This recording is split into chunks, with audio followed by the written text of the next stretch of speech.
महाराज जी आपके चरणों में कोटि कोटि प्रणाम।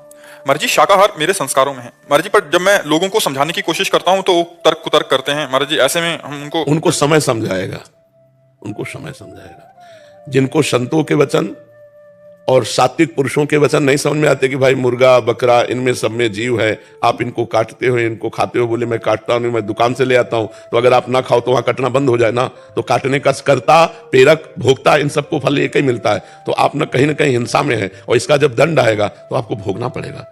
देखो ऐसे ऐसे निर्दयी लोग हैं जो जिंदा पशुओं को जला करके उनका मांस खाते हैं। कहते हैं दूसरे देश तो बहुत उन्नतिशील हैं। हाँ, तो क्या भोग मांस खाना शराब पीना इसको उन्नति समझते हो? अगर उन्नति समझते हो तो भ्रष्ट जीव हो तुम। क्या रुपया उन्नति है? आचरण पवित्र उन्नति है। यहाँ एक बार जिस स्त्री ने पुरुष का हाथ पकड़ लिया, आजीवन निर्वाह किया, वो आज इसके साथ कल उसके साथ। पर हमारे देश का सदैव अनुकरण करते रहे अन्य देश वाले। आज हम गिर रहे हैं इसलिए कि हम अन्य देशों का अनुकरण करें। ये जो boyfriend girlfriend live in relation, ये हमारे देश का नहीं, हमारे शास्त्रों का नहीं है, ये अन्य देशों से आया हुआ आचरण है जिसको आज स्वीकृति मिल गई है। अब देखो एक लड़की एक बॉयफ्रेंड से 10 दिन बाद ब्रेकअप, दूसरा बॉयफ्रेंड 20 दिन बाद उससे ब्रेकअप, तीसरा, इसको क्या बोलोगे आप? व्यभिचार प्रवृत्ति बोली जाएगी ना। अरे हम कह रहे हैं किसी लड़की को अगर ऐसा है तो एक बच्चे को वरण कर लो और उसके माता पिता से मिलकर ब्याह करो, गृहस्थी में चले जाओ, कोई परेशानी नहीं। हम और पक्ष पे नहीं है, एक पक्ष पे दोस्ती करो, व्यभिचार मत करो। और जब तुम्हारी दोस्ती पक्की हो जाए तो फिर गृहस्थ धर्म में चले जाओ। फिर जैसे गृहस्थ का प्रयोग होता है आज हमारा जो गृहस्थ धर्म है बहुत संकट में है। मानो कई जगह व्यभिचार करने वाली लड़की, कई जगह व्यभिचार करने वाला लड़का, ये जब पानी ग्रहण करेंगे तो मर्यादा में नहीं रहेंगे, क्योंकि ये पहले ही अपनी आदतें बिगाड़ चुके हैं। अब इनकी गृहस्थी कैसी रहेगी? पुरुष देख रहा है कि वो उनसे बात कर रहे, वो देख रहा है उनके साथ जा रहे, तो संबंध विक्षेप, संबंध का मिठास कहां रह गया, संबंध का भरोसा कहां रह गया, संबंध में विश्वास कहां रह गया, तो जीवन किस काम का? तो ये विदेश कोई उन्नतिशील नहीं है। आप क्या उन्नति मानते हो विदेश में? किस बात की उन्नति मानते हो? आनंद परमानंद कहां है? अगर यही उन्नति है तो हमारे पास विदेशी लोग आकर के क्यों बैठते हैं, क्यों जानना चाहते हैं कि तुम किस आनंद में हो? अरे तुम भारतवासी हो, अपने गर्व में रहो, अपने धर्म में रहो, अपनी महिमा में रहो, दूसरों की बातें मत देखो। ये संसारी पुरुष हैं, ये क्या जाने। केवल इतनी उन्नति है, अगर इतनी उन्नति है तो अपने भारत में पैसे की कमी नहीं है, एक से एक धनी है, तो क्या वो शांत है? अगर वो शांत है तो संतों के चरणों में क्यों जाते हैं? वो दानपूर्ण धर्मात्मा क्यों बनना चाहते हैं? क्योंकि उसमें शांति नहीं है। शांति है दूसरों को सुख देने में, शांति है धर्म में चलने में, शांति है भगवान में। ये तो दूसरे केवल भोग योनि समझो अन्य देशों में, भोग योनि। उन्नति का मतलब क्या समझ लिया? उन्नति का मतलब रुपया होना, भोग भोगना, इतनी केवल उन्नति मानी जाती है क्या? ये तो नहीं। महाराज जी मैं अध्यापक हूँ, तो मेरे सामने इस तरह की बहुत सारी सिचुएशन आती है। वहां पर जब इस तरह की बात की जाती है तो कुतर्क क्या आते हैं कि वो सामने से हमने उन्नति कर ली, हम बाहर जा रहे हैं और समाज में इतना गिरता जा रहा है कि पैसे को ही प्राथमिकता मान ली गई। नहीं, वो हम कल भी कहा था एकांतिक में कि धन गया तो कुछ नहीं गया, स्वास्थ्य गया तो कुछ गया, चरित्र गया सब कुछ गया। तो अब क्या है? उल्टा है कि नहीं है?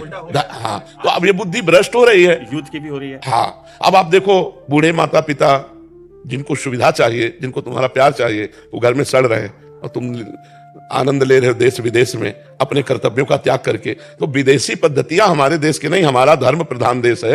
ये मूर्ख लोग हैं जो दूसरे का अनुकरण करके उनकी उन्नति मानते हो, अपनी अवनति मानते हैं। अरे हम नमक रोटी खाते हैं लेकिन धर्म से जीते हैं।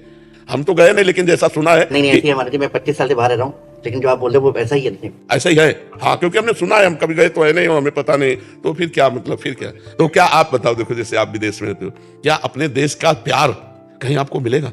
आप विचार करो, माँ से प्यार, भाई से प्यार, बहन से प्यार, पत्नी से प्यार, जो अपने देश की एक मतलब रहनी है, ये आपको कहीं नहीं मिलेगी। भला ऐसा कोई जीवन होता तुम जिसे उन्नति मान रहे हो? हमारे लिए वो तिरस्कार के योग्य है, हमारे लिए वो निंदनीय विषय है जिसे तुम उन्नति मान रहे हो। यही तो नौजवानों की बुद्धि भ्रष्ट हो गई है और वही आचरण लाना चाहते हैं अपने देश में। तो नई पीढ़ी जो गिरती जा रही है उसका कारण क्या?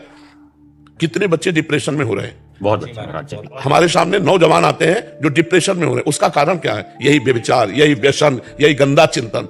नहीं तो आप देखो, हम गांव में पैदा हुए हैं, 50 गांव में ऐसे जो कुश्ती लड़ने वाले, 50 गांव में कभी डिप्रेशन शब्द नहीं सुना, कभी डिवोर्स शब्द नहीं सुना, कभी हार्ट फेल शब्द नहीं सुना।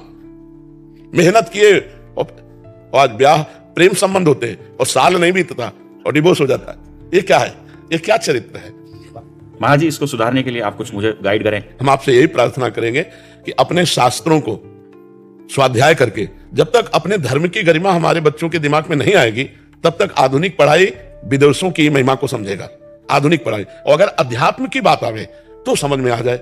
अगर हमारी बच्चियां सावित्री जी, अनसुईया जी इनके चरित्रों को पढ़ें तो समझें।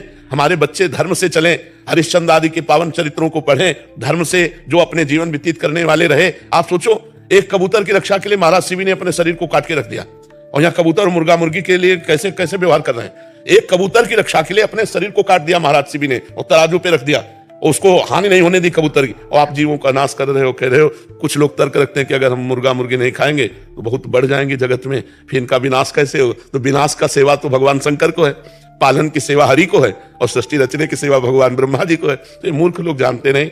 अगर नाम जप करें और 10 मिनट सत्संग को सुने या शास्त्र स्वाध्याय करें तो जरूर बुद्धि परिवर्तित हो जाएगी। ब्रह्मचर्य की कमी के कारण हमारी बुद्धि रजोगुणात्मक होती चली जाती है, और वो व्यसनों में उतर जाती है, और व्यसन और ब्रह्मचर्यहीनता ये धर्म रहित कर देते हैं। पर हम आपको धन्यवाद देते हैं, आप हमारे राष्ट्र के भविष्य के सुधारने वाले हैं, क्योंकि हमारे राष्ट्र के भविष्य बच्चे हैं। इन्हीं में कोई एमएलए बनेगा, कोई सांसद बनेगा, कोई मंत्री बनेगा। अगर ये चरित्रवान होंगे, धर्मवान होंगे, तो किसी भी पद में जाएंगे तो हमारे राष्ट्र की शोभा होंगे, राष्ट्र की सुरक्षा होंगे। और अगर भ्रष्ट पदाधिकारी हुआ तो नष्ट करने वाला ही होता है। तो बच्चे स्कूल से ही चरित्रवान बनते हैं। तो आप प्रथम गुरु हैं जो उनके चरित्र को प्रकाशित करने वाले हैं। तो आप प्रयास रखिए, भगवान से प्रार्थना करते रहिए, और अध्यात्म को जोड़िए। आधुनिक पढ़ाई के साथ यदि अध्यात्म जुड़ेगा तो सुधार होगा। केवल आध्यात्मिक नहीं चल पाएगा, क्योंकि उनको आधुनिकता की जरूरत है, और केवल आधुनिकता नहीं चल पाएगी क्योंकि अध्यात्म के बिना उसको सही मार्ग नहीं मिल पाएगा। पूरा अध्यात्म ही नहीं चला पाएंगे, वो तो हम लोगों का विषय है केवल अध्यात्म में चलना। आधुनिक और अध्यात्म दोनों मिल के चले तो बहुत समाज की उन्नति हो जाए। Like, share and subscribe to my YouTube channel Nikunj Gopi for more videos, और साथ ही कमेंट सेक्शन पे राधे राधे लिखना ना भूलें। जय श्री राधे।